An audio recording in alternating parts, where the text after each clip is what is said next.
Entonces, con ustedes me ayudan un poco.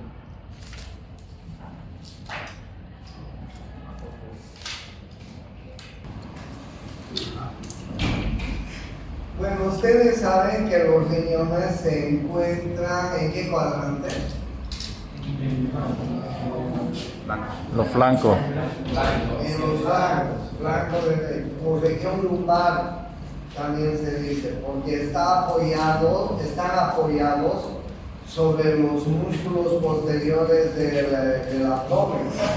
¿Se acuerdan cuáles son, no es cierto? El psoas ilíaco y el cuadrado lumbar. Sobre todo sobre el cuadrado lumbar, pero también sobre el psoas ilíaco y un poco sobre el músculo transversal. Ya les voy a mostrar las relaciones. O sea, están en los flancos derecho e izquierdo, pero se dice también en la región lumbar, porque cuando se hace la inspección de los riñones, los médicos lo que hacemos es así, miren, puño percusión. Si un paciente tiene problemas en el riñón, está inflamado, algo le va a doler a la puño percusión. Por eso se dice en la región lumbar también. Y sus longitudes son muy fáciles. Tiene 12 por 6 por 3. 12 centímetros de largo por 6 centímetros de ancho por 3 centímetros de profundidad. ¿Ya? Muy fácil. Y ustedes saben, están viendo ahí en la figura, esta es la cara anterior del riñón. La cara del otro lado es la cara posterior. Este es el polo inferior del riñón. Este es el polo superior del riñón. Donde ustedes saben que en el polo superior está la glándula suprarrenal. ¿No es así? Este es el borde medial, que es súper importante, y este es el borde lateral. ¿Ya?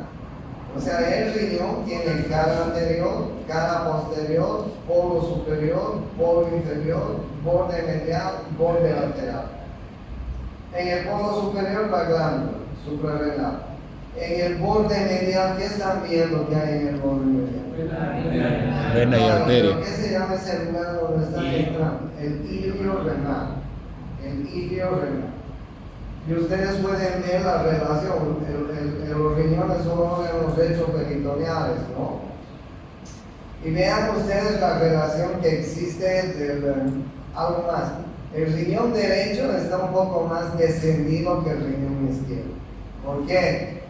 Porque encima del riñón derecho está ¿quién? El hígado. Por eso está un poco más abajo. ¿Ok? Miren la relación que tiene con los vasos, ¿no? Ahí está la vena cava inferior, que está más cerca del riñón derecho, la vena renal, y la vena renal del lado izquierdo un poco más larga. Y al contrario vamos a ver con las arterias renales, y ahí ustedes ven la aorta abdominal, y saben que hay unas arterias que se llaman arterias renales. ¿Ya? Es un órgano retroperitoneal. Ahí ustedes pueden ver las relaciones que tiene con el duodeno, en el lado derecho, en el lado izquierdo, miren ustedes las relaciones que tiene con el páncreas, con el vaso, etc. ¿Ya? Yo les decía que los riñones están descansando sobre los músculos posteriores. Enseguida les voy a mostrar la relación. ¿Ya?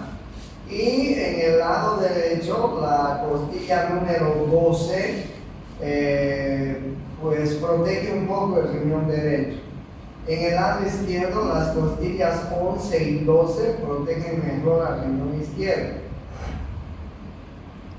Esta figura que ustedes ven, y les voy a preguntar en el examen, es muy importante, porque en la parte posterior el riñón tiene relación con dos nervios que están atravesando, que lo están cruzando.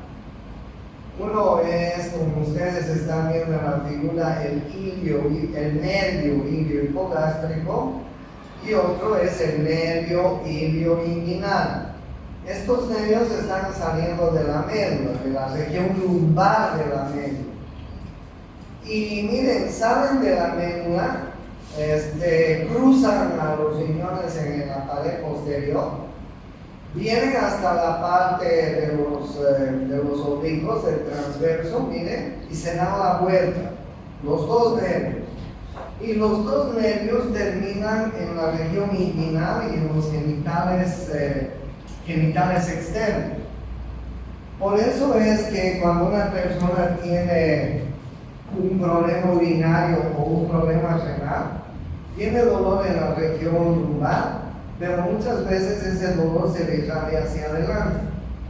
En un cólico renal, si ustedes tienen una persona, un paciente, con un dolor súper intenso en la región lumbar, súper intenso, 10 sobre 10, y ese dolor se irradia hacia el testículo, en el varón, se irradia hacia la vagina y hacia los labios mayores en la mujer, ese es un cólico renal. ¿Okay? ¿Y por qué se irradia?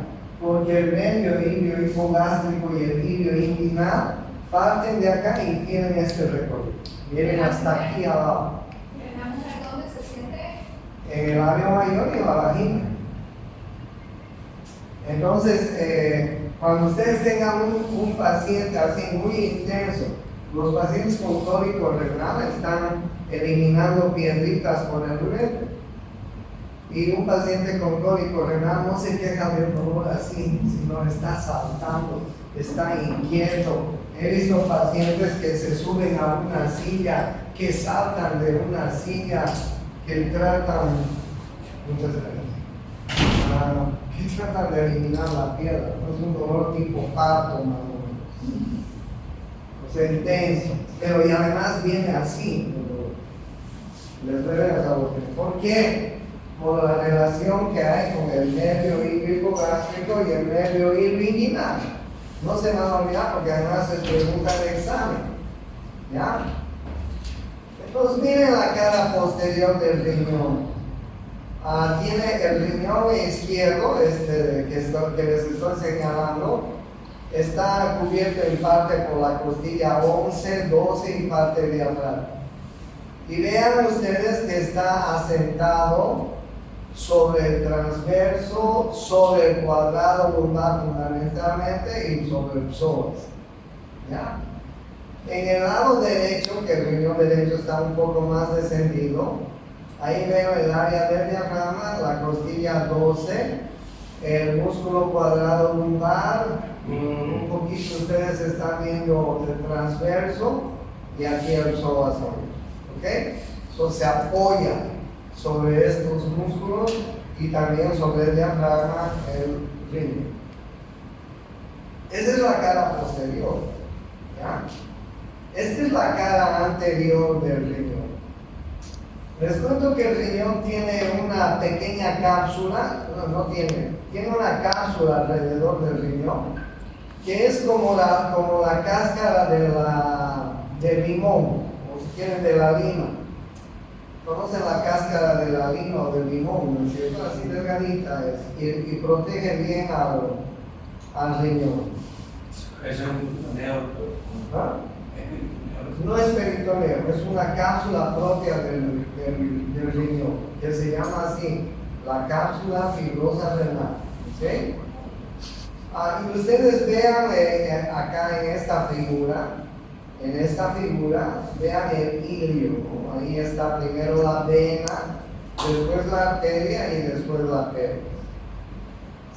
Si cortamos en dos el riñón, el riñón tiene tres partes, de adentro hacia afuera, la pelvis renal. Miren ustedes, esta es la pelvis renal. la médula renal, la del medio, y la corteza renal, la de afuera. Y más afuera tiene una cápsula, ¿no es cierto? De nuevo, ¿cuáles son las capas renales si cortamos el riñón en dos, lo partimos en dos longitudinalmente? La pelvis renal, la médula renal, enseguida les voy a explicar quiénes forman la médula, y más afuera la corteza renal.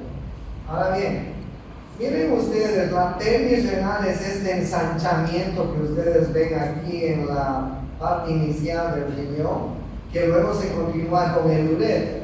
Después de la pelvis renal viene el ureter. ¿Ok? Ahora bien, lo importante que aprendan es esto. En la pelvis renal están desembocando los cálices mayores. Miren, hay un cáliz mayor superior, hay un cáliz mayor medio, hay un cáliz mayor inferior y hay un cáliz mayor posterior. O sea, hay 4 cálices mayores que están desembocando en la pelvis renal. En los cálices mayores están desembocando los cálices menores. Miren, 1, 2, 3, 4. Cáliz menor superior, medio, inferior y posterior. Entonces, pelvis renal, cáliz mayor, cáliz menor. En los cálices menores están desembocando las pirámides renales. Miren estas pirámides que tienen una forma de pirámide, pero que está volcada, ¿no? Porque ustedes pueden ver la pirámide con la base hacia arriba y el vértice hacia abajo. ¿Ya? Aquí están viendo una pirámide, pirámide renal, pirámide renal, pirámide renal, pirámide renal. Ahí ustedes están viendo, hay unas 9 pirámides renales. ¿Ya? Les cuento que en las pirámides renales tenemos unos pequeños conductillos que se llaman los túbulos colectores. Los túbulos colectores. Si yo les dibujo una pirámide renal, si yo les dibujo aquí una pirámide renal, imagínense así, una pirámide renal, en el medio vamos a tener unos pequeños conductillos que se llaman los túbulos colectores, que son muy parecidos a las vajillas, a las bombillas que nos dan cuando pedimos una soda o café. ¿Qué se llama en portugués? Canudo. ¿Ah? Canudo. Canudo, ¿no? Canudo. Eso. Entonces aquí hay estos, les decía que se llaman, ¿qué les dije? Túbulos colectores. En cada pirámide renal hay 500 túbulos colectores, por si acaso. 500 túbulos colectores. Dígame, 9. Entonces multiplica 9 por 500 y ya tienes, ¿no? Ahora bien, y miren este otro, miren, entre pirámide y pirámide renal hay unos espacios que se llaman las columnas renales. Las columnas renales. Las pirámides también se las conoce con el nombre de pirámides de Malpighi. Y las columnas se las llama como columnas renales o columnas de Bertin. En algún libro van a leer así. Las pirámides se llaman también pirámides de Malpighi. Y las columnas renales se llaman columnas de Bertin también, que son los espacios que están entre pirámide y pirámide. Bertin. ¿Ok? Entonces, bien, miren, la pelvis renal, la pelvis renal, pues forma la pelvis renal. La médula renal está formada por cálices mayores, por cálices menores y por pirámides renales, las columnas renales. Pero en los De nuevo, por favor. La pelvis renal es este ensanchamiento. Yo les he dicho que después hay la médula renal. Y después les he dicho que hay la corteza. ¿Quiénes forman la médula renal? Los cálices mayores los cálices menores, las pirámides Las columnas. renales y las columnas renales. ¿Está claro? Eso forma la médula renal. Y la corteza renal es la parte más periférica, la parte más externa. ¿Ok? Entonces en el riñón hay tres zonas muy importantes que ahora les voy a decir por qué son importantes. Bueno, entonces perirrenal, en la perirrenal desembocan los cálices mayores, en los cálices mayores los cálices menores, en los cálices menores las pirámides renales, en las pirámides renales están los túbulos colectores y aproximadamente tenemos 500 túbulos por cada pirámide. Y los espacios que hay entre pirámide y pirámide se llaman columnas renales. Entonces en Kelvin no hay nada, ¿no? Solo que. Solo es un ensanchamiento, nada más donde se va a conectar la orina y a continuación es el uretra. ¿Ya?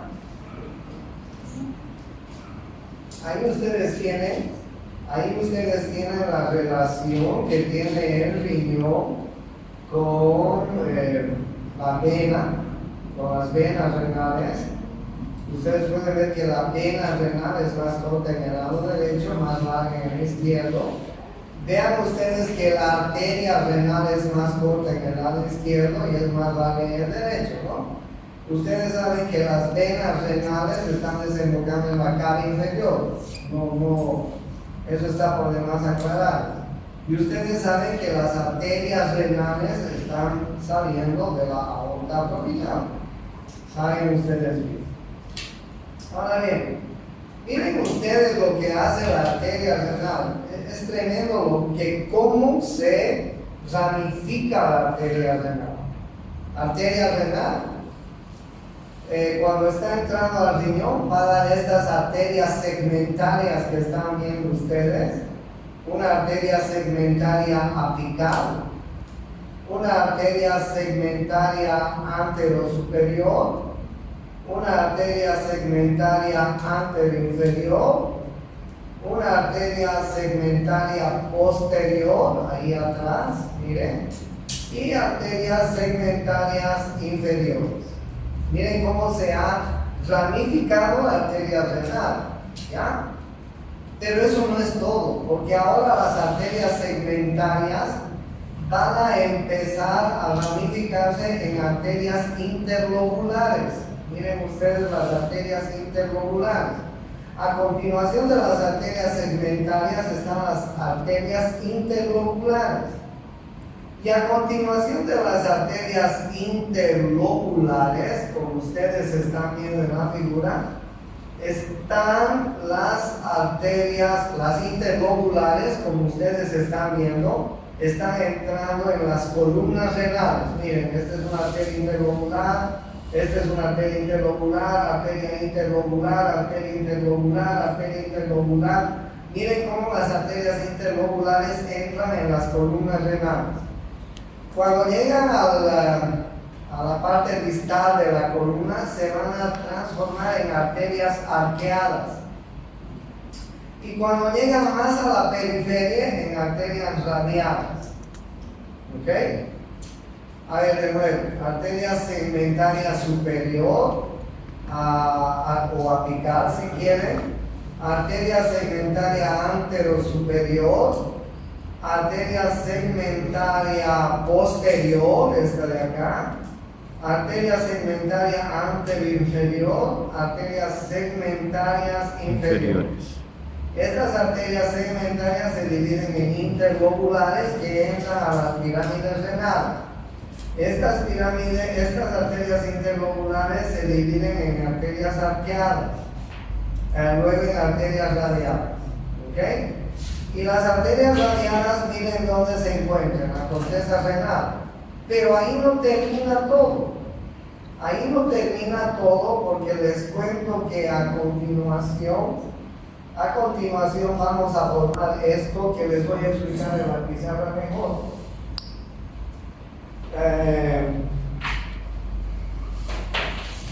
Entonces, ¿cuáles son las últimas arterias que hemos visto? Radiales. Ya, estas arterias radiadas todavía se dividen así. en arteriola aferente, glomérulo, que es una especie de manojo de capilares, y arteriola eferente. ¿Okay? Arteriola aferente, glomérulo, arteriola eferente. El glomérulo está en relación con una cápsula que se llama la cápsula de Bowman. Así más o menos. Cápsula de Bowman. ¿Ya? Entonces, ¿qué se llama esta arteria? Arteriola aferente. Esta otra, arteriola eferente. ¿Qué se llama esto? Glomérulo. ¿Qué se llama esto? Cápsula de Bowman. Se escribe así. Bowman. A continuación, como ustedes están viendo, viene una serie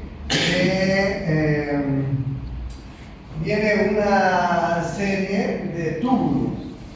Primero está el túbulo contorneado proximal, luego hay una asa así, que se llama el asa de Henle, ¿ok? Luego está un túbulo contorneado distal, y luego está el túbulo colector, ¿ok? Túbulo contorneado proximal. Esta asa se llama la asa de Henle, y se escribe así, asa. Este túbulo se llama túbulo contorneado distal, y este túbulo se llama túbulo colector, que ustedes ya saben que el túbulo colector se encuentra ¿dónde? En las pirámides renales. ¿Cuántos túbulos colectores hemos dicho que hay? 500. por cada túbulo. ¿Qué es lo que les he dibujado? Les he dibujado el nefrón. ¿Cuál es la función de la cápsula de Bowman? La cápsula de Bowman tiene unos poros, les cuento. Tiene unos poros por donde se filtra la sangre. Aproximadamente unos 70 litros de sangre se filtran 24 horas aquí en el riñón. Nosotros tenemos una volemia de 4.5 a 5 litros de sangre. ¿Ya? Los varones tenemos un poquito más, la mujer un poquito menos por la menstruación. Entonces la mujer tiene unos 5 litros de sangre, digo unos 4.5, y los varones unos 5. Pero circulan tantas veces en el riñón nuestra sangre que en 24 horas aproximadamente se filtran 70 litros de sangre. ¿Por qué tiene que filtrarse la sangre? ¿Por qué tiene que filtrarse la sangre en el glomérulo y en la cápsula de Bowman? Porque en la cápsula de Bowman van a filtrarse todo lo que no sirve al organismo. O sea, ¿qué no sirve?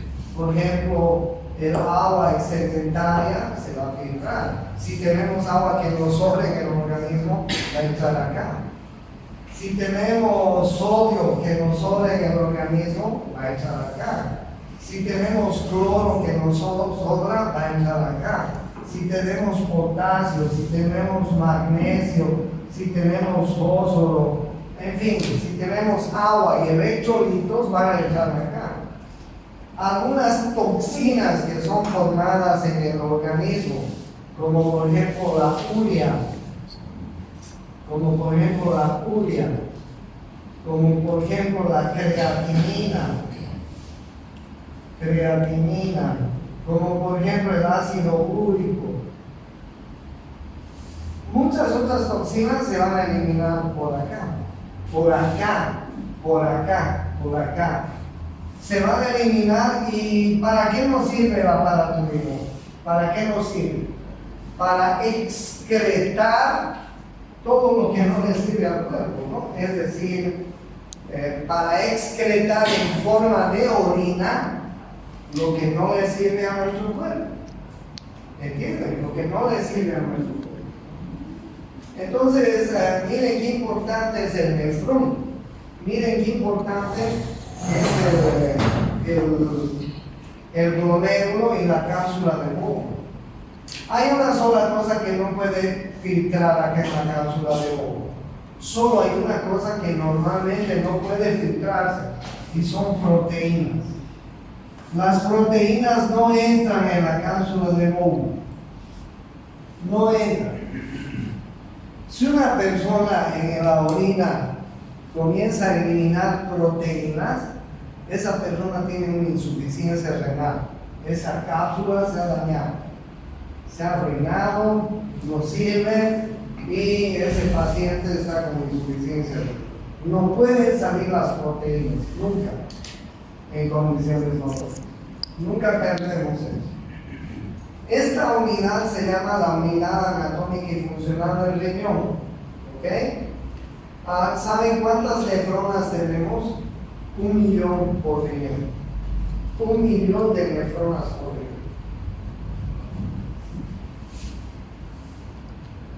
Miren ustedes la cantidad de vasos, miren cómo se ramifican en la última porción, en la corteza. Y miren ustedes cómo forman los nefrones.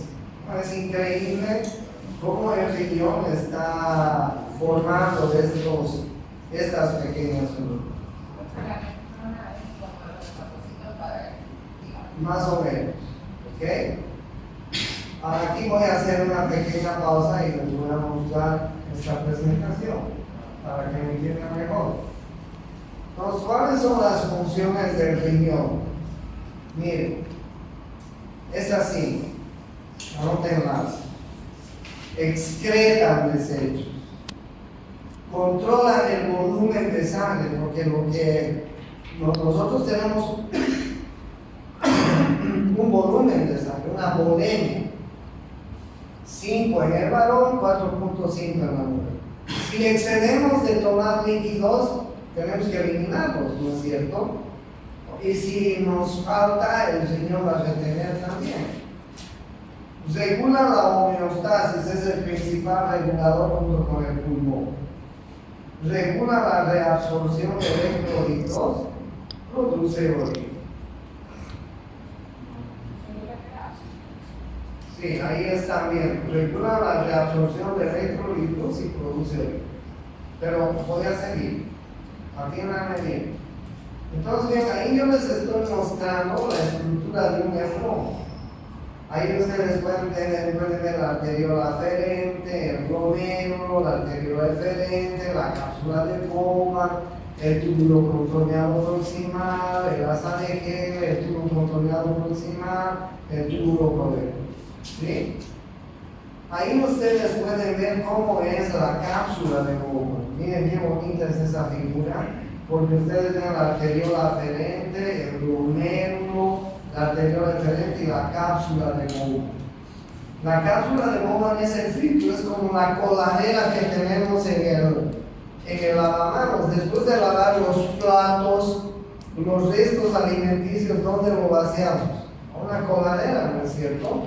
Porque si lo vaciamos a lavaplatos, probablemente de aquí un tiempito se nos tape el lavaplatos, ¿no es así? Entonces, la cápsula de Bowman es muy importante porque tiene unos poros que son capaces de filtrar muchas cosas y de no filtrar otras. ¿Ya? Entonces, miren, ahí tenemos glomérulo, cápsula de Bowman. ¿Ya? Miren lo que hay entre la arteriola aferente y la arteriola eferente.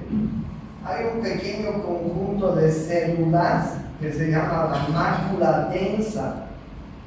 Miren lo que hay, es unas células que son especiales, no son iguales al resto, y forman un aparato que se llama yuxtaglomerular.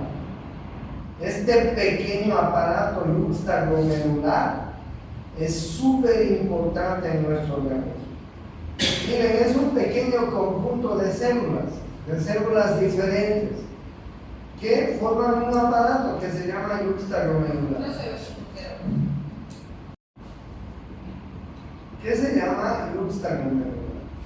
Ya ahí está la mácula densa, miren, células que son especiales. ¿Y qué tiene de especial el aparato yuxtaglomerular? Miren ustedes, el aparato yuxtaglomerular fabrica una hormona que se llama renina. El aparato yuxtaglomerular fabrica una hormona que se llama renina. Y la renina transforma un elemento químico que produce el hígado, que se llama angiotensinógeno. La renina lo transforma en angiotensina 1.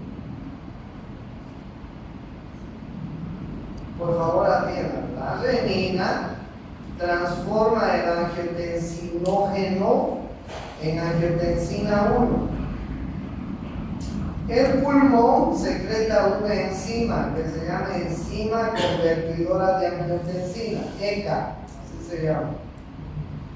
Y la ECA transforma la angiotensina 1 en angiotensina 2. Y la angiotensina 2 produce todo esto que ustedes están viendo acá. Produce estimulación del simpático. Produce reabsorción del sodio, cloro y agua. Produce secreción de aldosterona. Produce vasoconstricción arteriolar y produce la secreción de una hormona por hipófisis que se llama la hormona antidiurética. Imagínense que alguien está deshidratándose mucho. Esta noche, la noche pasada, he tenido 10 veces diarrea profusa. Comí algo, me hizo daño y tuve 10 diarreas.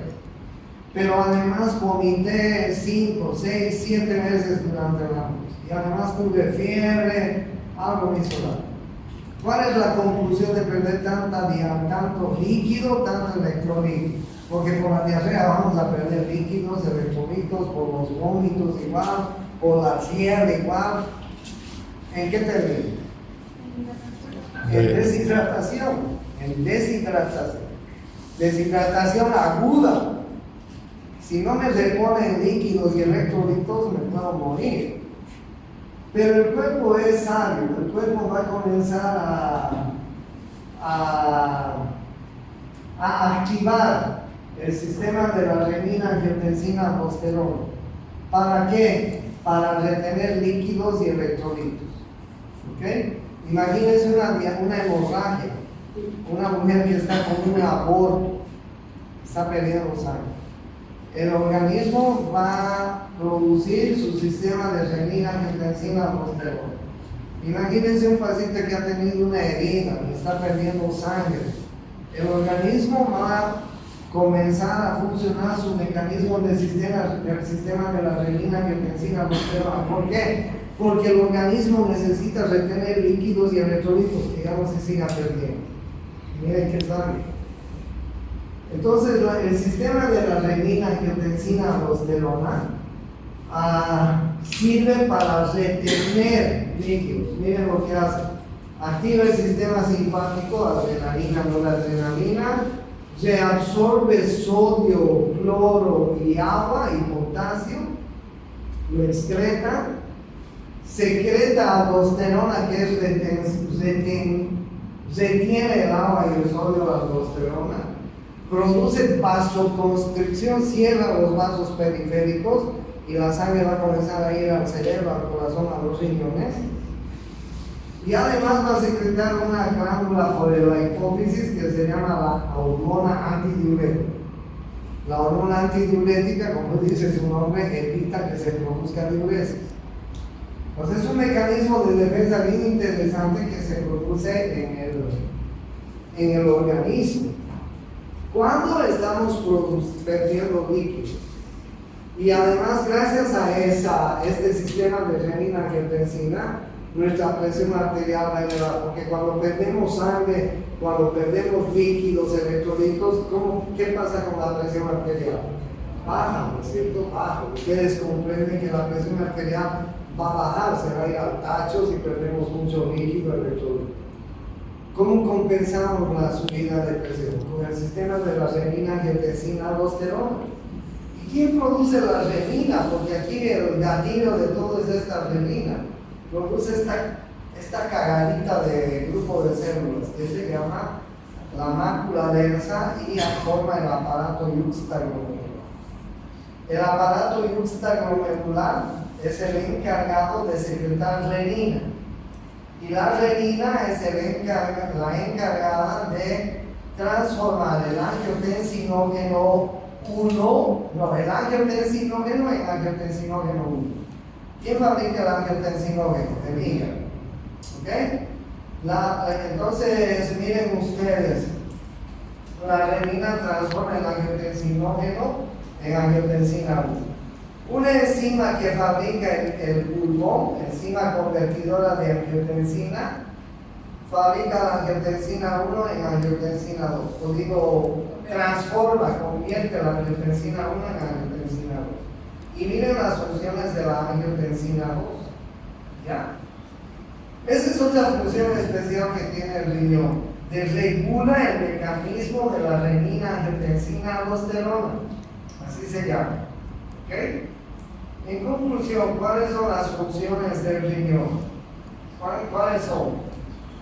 Formación de la orina, pero al formar la orina va a filtrar, va a reabsorber, va a secretar y va a excretar. Les voy a mostrar una serie de dibujitos que van a entender mejor, por favor. Miren ustedes,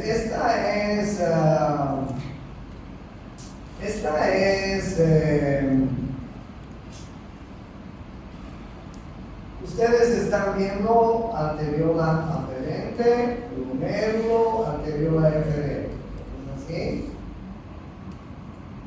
Déjenme.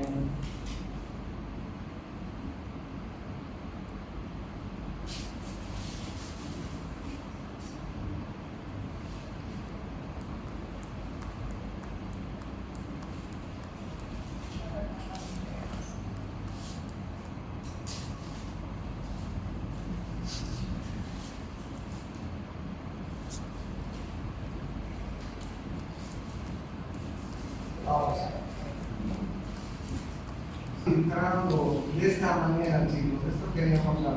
Pequeño videito para que ustedes vean, miren, cómo se filtra lo que llamo decir al organismo en el glomérulo y en la cápsula de Bowman. Vean ustedes cómo se filtra. Y como dice aquí, salida de líquido de los capilares glomerulares a los túbulos renales, a la tubuladura. Esta es la cápsula de bomba, túbulo controlado proximal, asa de Henle, túbulo controlado distal, túbulo colegio. ¿Okay? La primera función, filtración. La segunda función, reabsorción. Transporte de sustancias desde el interior del túbulo hacia la sangre. O sea, muchas de las sustancias vuelven a la sangre. No todo lo que se filtra en la cápsula se termina eliminando por el riñón. Hay muchas de las sustancias que sirven y vuelven a reabsorberse. Miren como ustedes están viendo. Se vuelven a reabsorber. ¿Ok? La siguiente función es secreción. En la secreción hay transporte de sustancias desde la sangre hacia el interior del túbulo. Miren cómo secreta la sangre. Acá están viendo cómo secreta la sangre muchas sustancias que son toxinas, que no le sirven a la sangre, no tienen que salirse por otro. Y finalmente, excreción. Bueno, esas son las 4 funciones importantes del riñón: filtración, reabsorción, secreción y excreción. Seguramente cuando hagan fisiología el próximo semestre, ya les van a explicar con más detalle cuál es la función de cada una de estas partes. ¿Okay? Y ustedes van a terminar entendiendo mejor. Pero quería mostrarles esto para que más o menos entiendan cuál es la función del riñón ¿Cuál es la función de la unidad anatómica y funcional del nefrón? Y además, ¿cuál es la función del aparato juxtaglomerular que tenemos en el riñón? ¿Ya? Por ahí es lo que les quería mostrar con el riñón. Sigamos viendo entonces el riñón. Entonces, bien, ya se ha formado, ustedes pueden ver, se ha formado la orina. Pues la orina va a salir a través de los túbulos colectores. Los túbulos colectores van a drenar en los cálices menores. Los cálices menores van a drenar en los cálices mayores. Los cálices mayores en la pelvis renal. Y la pelvis renal se va a continuar con el útero. Y de esta forma formamos orina. Pero no es nada simple, ¿no? Imagínense 1 millón de nefrones en cada riñón. Imagínense 500 túbulos colectores en cada pirámide renal. En un órgano que mide 12 por 6 por 3, nada más. Es fantástico el riñón. Regula mucho. ¿Ya? Bien, ustedes pueden ver ahí la relación que tiene las arterias renales, las venas renales. No está cambiando, ¿no? No está cambiando. No.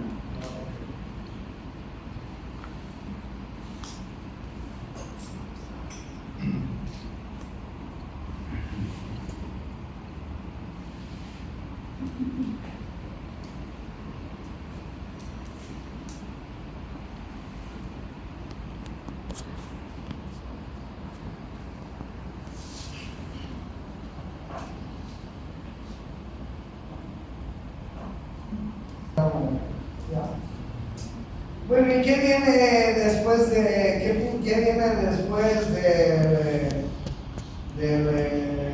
la pelvis renal? ¿Qué viene después de la pelvis renal? Los uretes. Viene el uréter, ¿sí? Viene el uréter. Ustedes pueden ver aquí el uréter derecho. Miren ustedes, bajado del riñón derecho. Miren ustedes el uréter, después de la pelvis renal. Y miren ustedes el uréter izquierdo. ¿Okay? ¿Dónde desemboca el uréter?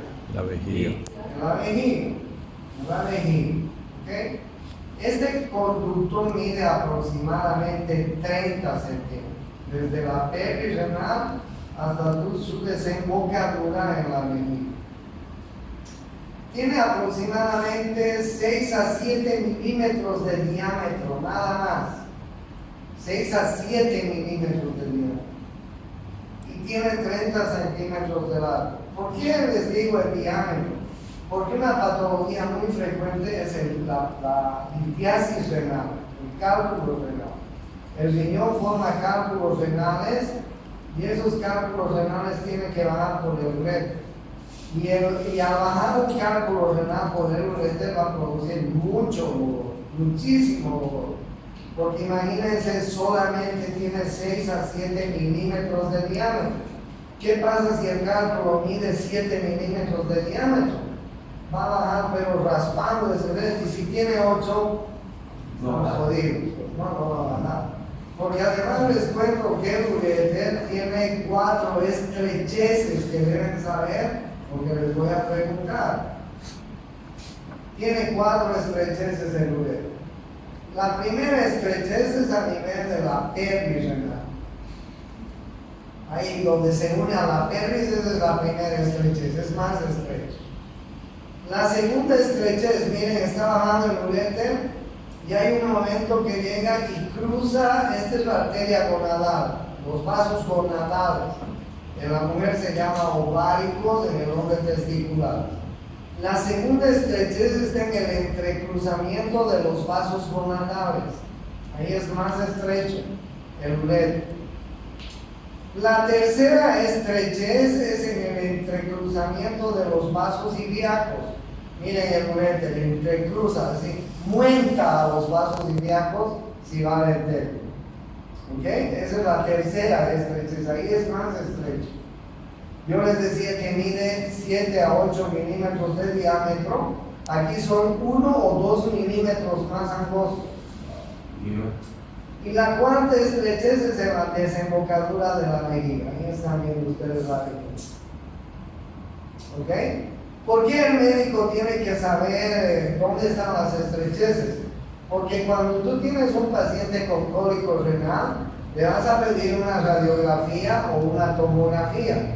Y lo que tienes que buscar son las estrecheces del uréter para saber dónde miércoles se han trancado esa piedrita y dónde puede estar, ¿cierto? Si tienes la posibilidad, la harás eliminar, y si no, pues incluso se puede recurrir a pues, cirugía, ¿ya? ¿Y dónde está desembocando el uréter? Está desembocando en la pared posterior inferior de la vejiga. En la pared posterior inferior de la vejiga. Miren ustedes, aquí está bajando el uréter en la región pélvica. En la región pélvica. En la mujer, esto es en la mujer, está cruzando las arterias uterinas y va a desembocar en la parte posterior inferior de la vejiga. Miren cómo las cruza las arterias uterinas. Miren cómo las cruza las arterias uterinas. Cuando... Pero ahí no hay estrechez. No hay. No hay. Vamos arriba. Ahora bien, ¿cómo está irrigado ese uréter? Y esto es importante. Miren, en la parte inicial, en la región con la pelvis, está irrigada por una ramita de la arteria renal. Miren, ramas de la arteria renal, ¿no? Que se llaman ramas ureterinas de la arteria renal. Más abajo está irrigada por ramas ureterinas de las arterias gonadales. Esta arteria puede ser, ya saben, ovárica o Testicular. sí, y miren ustedes cómo anda su rama. ¿Ya? Digamos en la parte abdominal. En la parte abdominal. Está irrigada por ramas de la arteria gonadal. Para empezar, la pelvis está irrigada por ramas de la arteria ilíaca. Miren, esta es la arteria ilíaca común. Y miren cómo dan ramas hacia el uréter. Ramas ilíacas ureterinas. Y más abajo, el uréter está irrigada por ramas de la arteria ilíaca interna, que ya las vamos a ver. Que se llaman arterias ureterinas en la parte inferior. Y miren finalmente cómo está desembocando en la cara posterior inferior de la vejiga. De la vejiga. ¿Ok? Bueno, esto es lo que les quería mostrar. Escúchame hablarles de esto. El uréter, entonces, muy importante el uréter, ¿ok?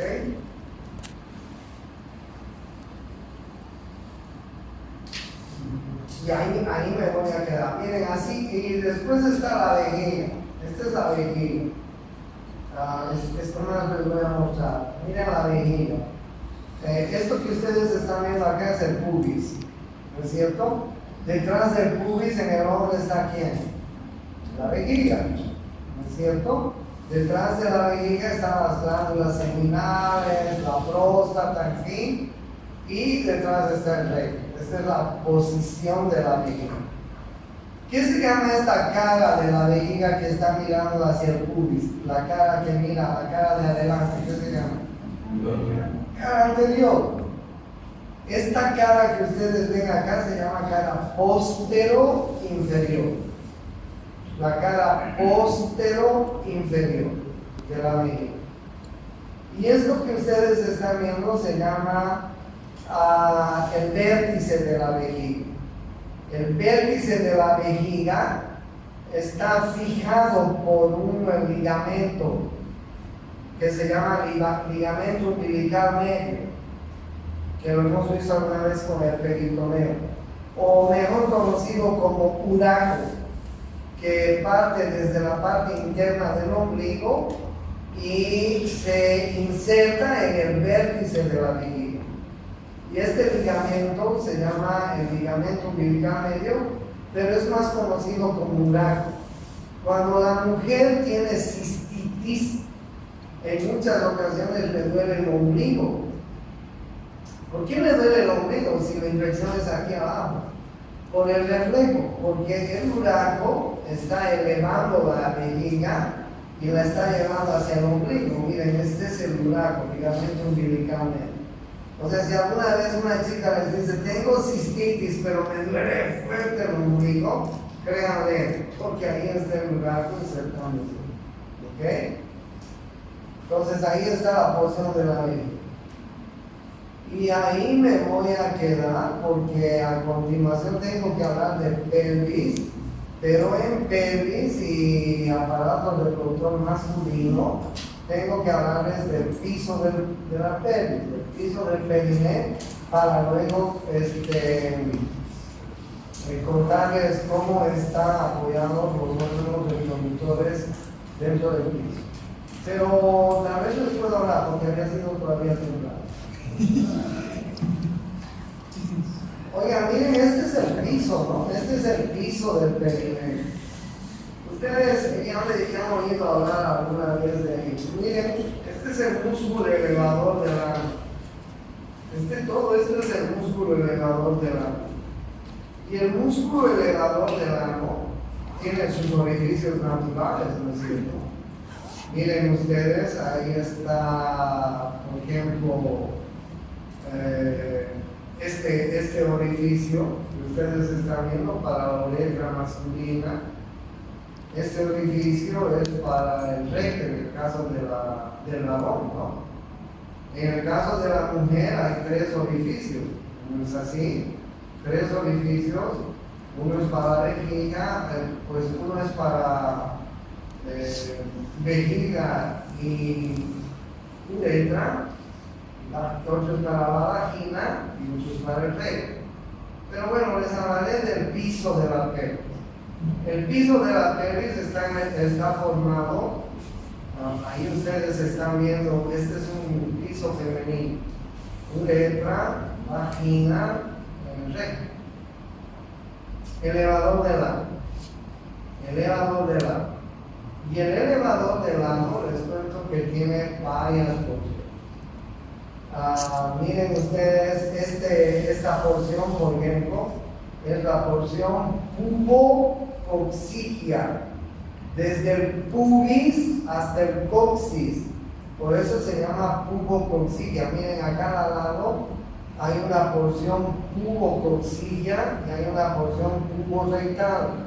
Claro, la puborectal termina en el recto, ¿no es cierto? Va desde el pubis hasta el recto, esa es la porción puborectal. Y la pubocoxigia va desde el pubis hasta el coxis. Esa es una porción importante del elevador del ano que forma el piso del perineo, con sus porciones muy importantes. Pubocoxigia hasta aquí atrás, puborectal hasta aquí, hasta el recto. Miren, esta porción se llama la porción iliocoxigia También es el músculo del elevador del ano. Y esta de más atrás se llama la porción isquiocoxigia del elevador del ano, que en realidad es un músculo aparte, pero sigue dependiendo del elevador del ano. Entonces, pubocoxigia, ¿sí? Puborectal, iliocoxigia e isquiocoxigia. Como ustedes están viendo, forma el verdadero piso del perineo. Importante, ¿no? Importante que sepamos. Ahí ustedes pueden ver en la mujer los orificios naturales que tiene la mujer. Un orificio para la uretra, un orificio para la vagina, un orificio para el recto. ¿Ok? Que están en el espesor de este piso del perineo. ¿Ok? Si alguno de ustedes va a ser ginecólogo, va a tener que dominar estos músculos que les estoy diciendo, que forman parte del elevador del ano. y ahí ustedes tienen una vista posterior, digo, de perfil de las diferentes porciones del elevador del agua. Pero no se olviden que esto forma el piso del perineo. Ahí están viendo la uretra femenina, ahí están viendo la vagina y ahí están viendo el pene. ¿Sí? Y en el hombre, miren, de la misma manera, ¿no?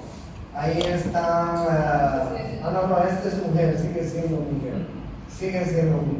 Ahí están viendo la vagina, ahí están viendo el recto y ahí están viendo las diferentes porciones del cubo coccigio, cubo rectal, ilio coccigio e isquiococcigio. ¿Ya?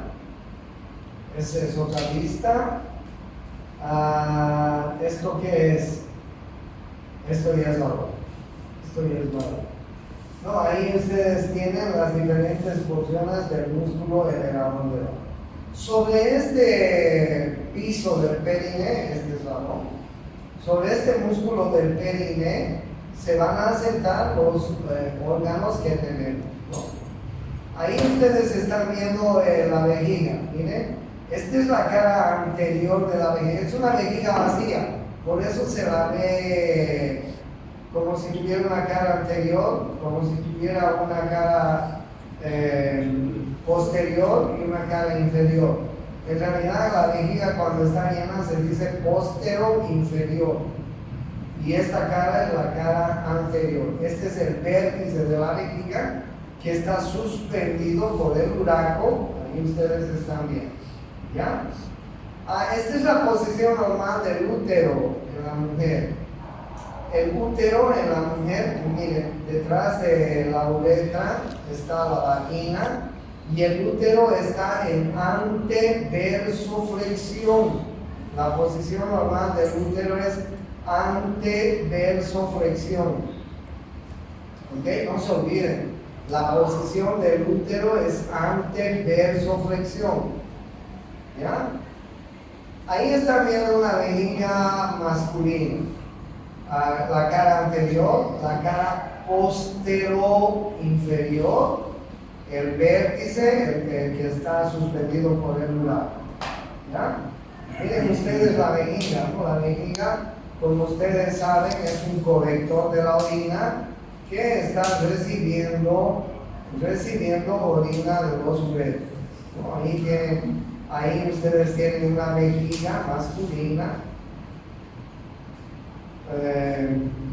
y ahí tienen mucha figura en la mujer.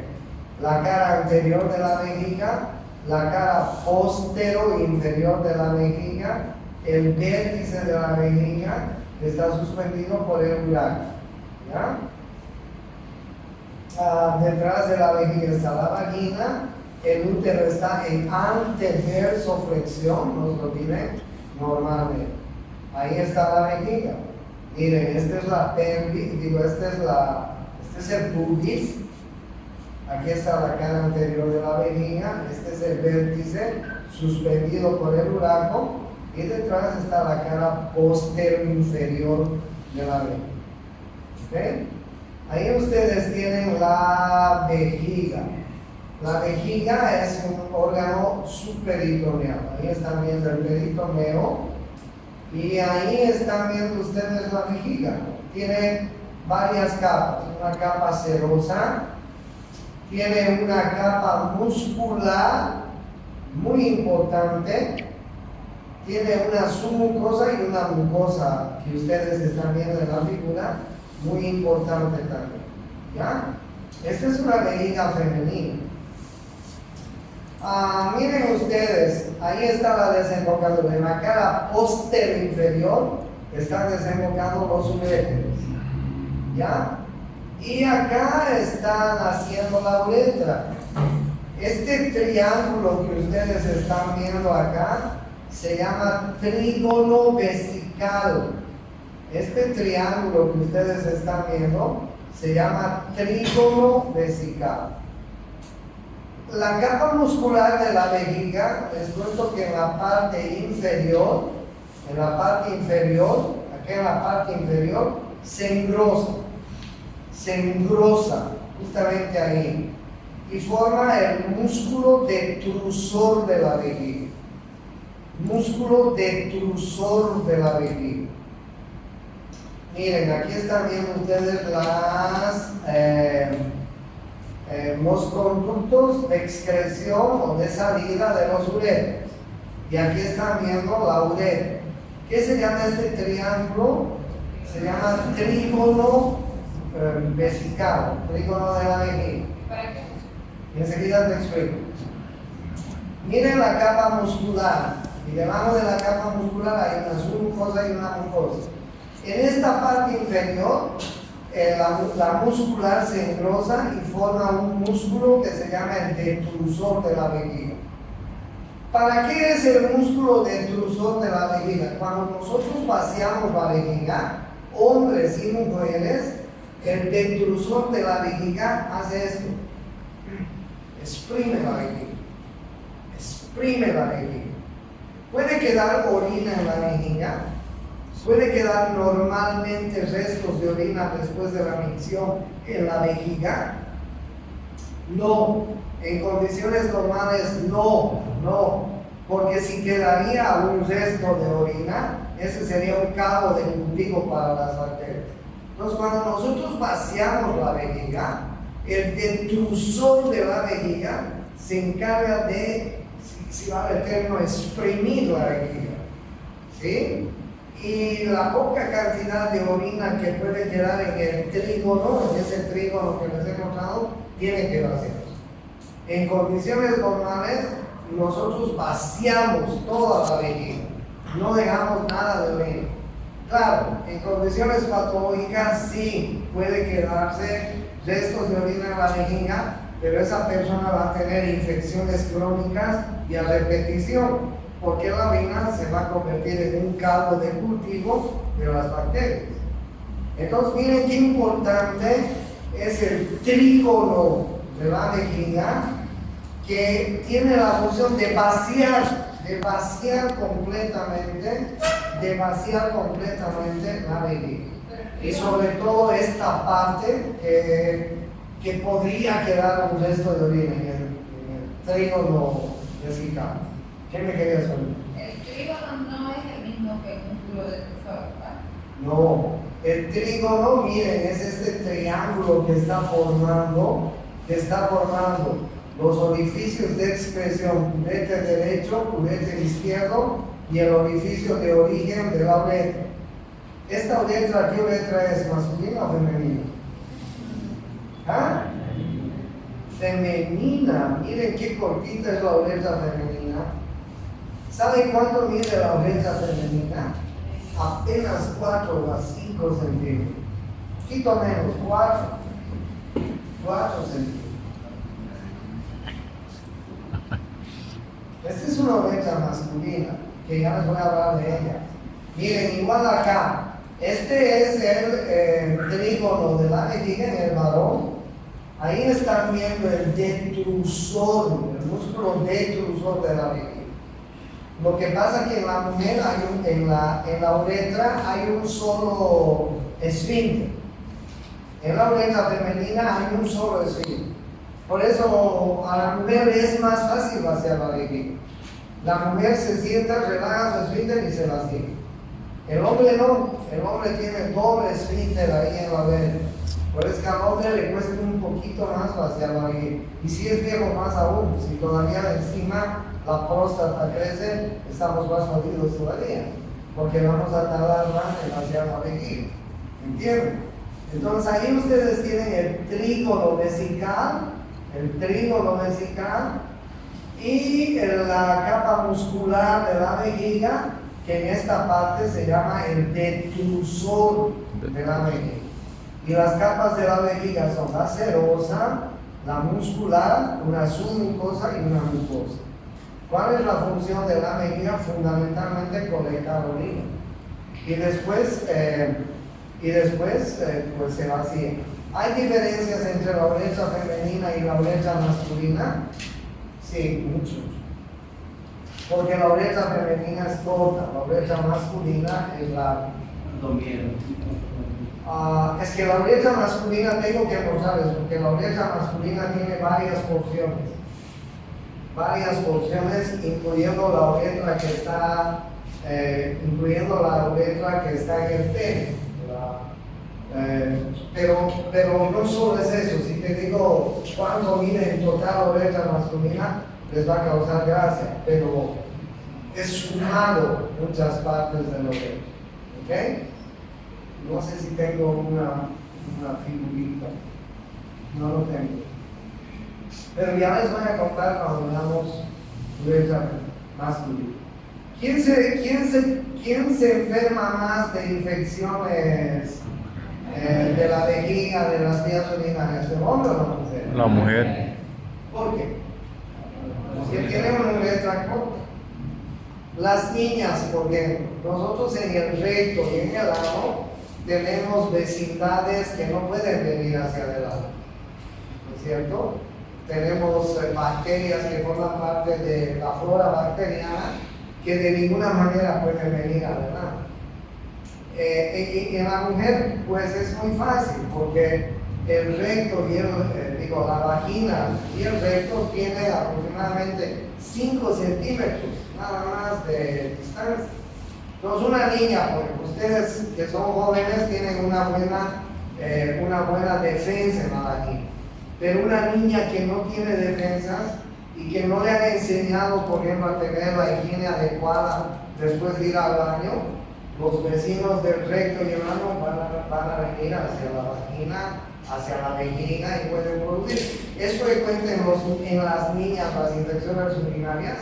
Demasiado. ¿Es frecuente en las ancianas las infecciones urinarias? Demasiado, porque las ancianas tampoco ya no tienen la flora vaginal que tiene una mujer joven, ni las niñas ni las ancianas. Por eso es que cuando ustedes sean médicos van a ver que las niñas y las ancianas son las que más padecen de infecciones urinarias.